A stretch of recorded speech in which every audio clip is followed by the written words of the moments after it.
O governo do Estado de São Paulo, por meio da Secretaria de Cultura e Economia Criativa, apresenta A Maldição do Mausoléu, de Ricardo Biasotto. Narração Maria Clara Del Guerra, gravado nos estúdios da Rádio Interativa Pinhal FM. Este é um livro de ficção livremente inspirado nas lendas de Espírito Santo do Pinhal, São Paulo. Todas as personagens e fatos são frutos da imaginação do autor, embora tenham como base os causos e tipos que fazem parte do imaginário popular local. Este livro é indicado para maiores de 10 anos. Capítulo 22. Celebração. Camundá ficou trancado no quarto o sábado inteiro, tentando se recuperar dos abalos físico e mental por ter enfrentado o perigo na noite anterior. Os últimos acontecimentos também o obrigaram a encarar a rigidez do Voquino com as regras da casa. Caso contrário, voltaria para a capital. Ele não gostava nem de pensar na possibilidade de morar com os pais. Os primeiros dias na cidade deram dor de cabeça ao garoto, mas voltar para a capital colocaria um ponto final em histórias importantes que estavam sendo escritas, como a amizade com Fernanda e o relacionamento especial com o avô. Camundá tinha motivos suficientes para aceitar as regras e lutar para o pior não acontecer. O adolescente compreendia a preocupação do Voquino, que não era mais um jovem para ficar nervoso todos os dias por culpa da sua irresponsabilidade, ainda que não fosse rotineira. Era obrigação do garoto pensar nisso e mudar o comportamento imediatamente. Pensando sobre a questão com uma convicção incomum a alguém da sua idade, Camundá prometeu não fazer mais nada sem o consentimento do avô. Esse era o primeiro passo para recolocar a sua vida nos trilhos, e quem sabe assim continuar construindo laços afetivos com pessoas tão importantes para ele. O avô parecia saber da intimidade entre o neto e Fernanda. Então sugeriu um jantar para juntos celebrarem o final feliz da última perturbação das suas vidas. Quando ela chegou, Camundá a recepcionou com um beijo no rosto e foram para o quarto, sentando-se lado a lado sobre a cama bagunçada. Ontem fiquei assustada. Ela falou com agitação. Achei que algo ruim tivesse acontecido com você. Senti medo, Fernanda, muito medo. Mas o que aconteceu? Camundá relatou as suas lembranças, revivendo o pesadelo com aflição em seu corpo. Fernanda demonstrou interesse na história, mas no final estava com um olhar incrédulo, desacreditando no encontro do amigo com o coronel Joaquim Ventura. Tem algo estranho nessa história. Aconteceu exatamente assim, eu juro. Não é isso.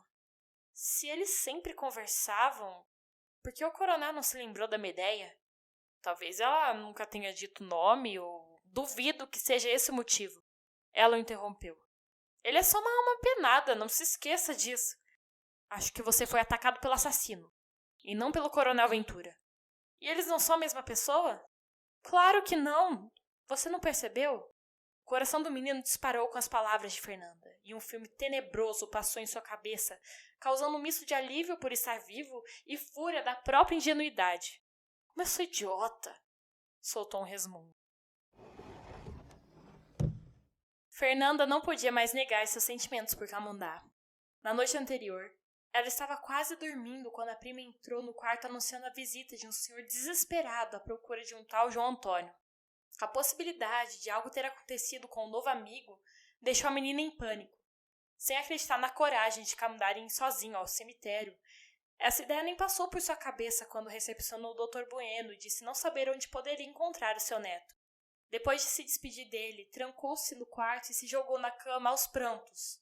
Medo, preocupação e angústia apertaram seu pobre coração. Calmaria só retornou quando a menina chegou na casa de Camundá e eles se cumprimentaram com um beijo no rosto. Apenas ali ela se tranquilizou, com a certeza de que o rapaz estava livre de perigos.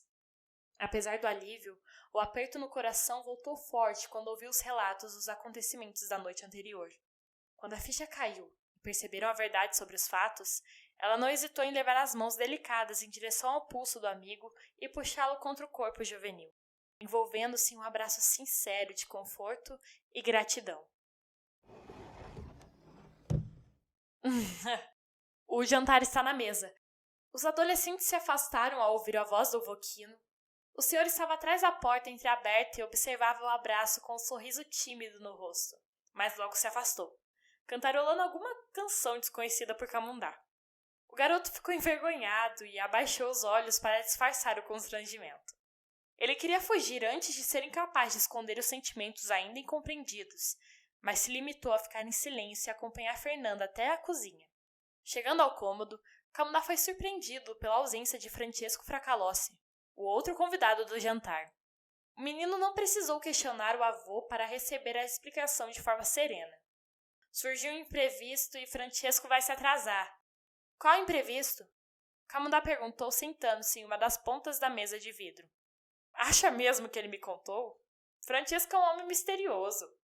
Talvez fosse exagero chamar Francesco de misterioso, mas era impossível negar a sua excentricidade. O italiano era um homem de manias e escolhas incompreensíveis aos olhos humanos. Por isso o compromisso poderia ter significados preocupantes e Camundá sabia muito bem disso. Ele me prometeu voltar ao cemitério para esclarecer o que aconteceu. Por que ele faria isso? Não sei, mas é perigoso. O que aconteceu ontem não foi o suficiente para vocês esquecerem essa loucura? Mas seja o que for, ele vai chegar a qualquer momento. Voquino desviou os olhos para Fernanda enquanto servia um pedaço de pizza de frango com catupiry para os adolescentes. Agradeça a sua irmã por ontem, ela foi atenciosa comigo. Não tenho irmã. A garota respondeu em um inesperado tom triste. Ela perguntou se eu queria conversar com a mãe, então pensei... A minha mãe me abandonou quando eu era pequena, seu Francisco. Hoje moro com uma das minhas tias, pelo menos por enquanto. Ainda preocupado com Francesco, Camundá se desligou da conversa entre as duas pessoas mais importantes da sua nova vida. Porém, a última frase lhe trouxe novamente para a realidade. Ali percebeu talvez existir um sentido para Medea comentar, olhando nos olhos verdes de Fernanda, sobre o motivo dela estar triste. Sinto muito. Voquino respondeu meio sem graça.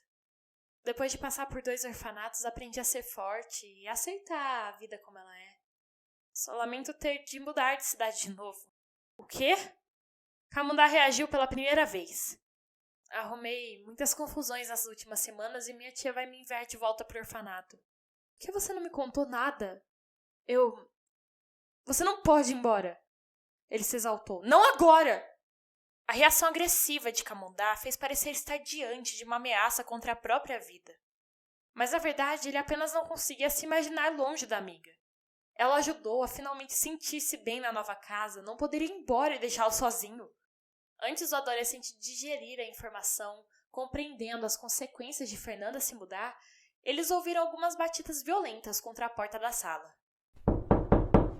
Já vou! Voquino gritou ao se levantar. Apesar do grito do dono da casa, as batidas continuaram cada vez mais agressivas, como se alguém estivesse disposto a derrubar a porta e entrar na casa contra a vontade do anfitrião. Pra que tanta pressa, inferno? Você vai quebrar essa porcaria?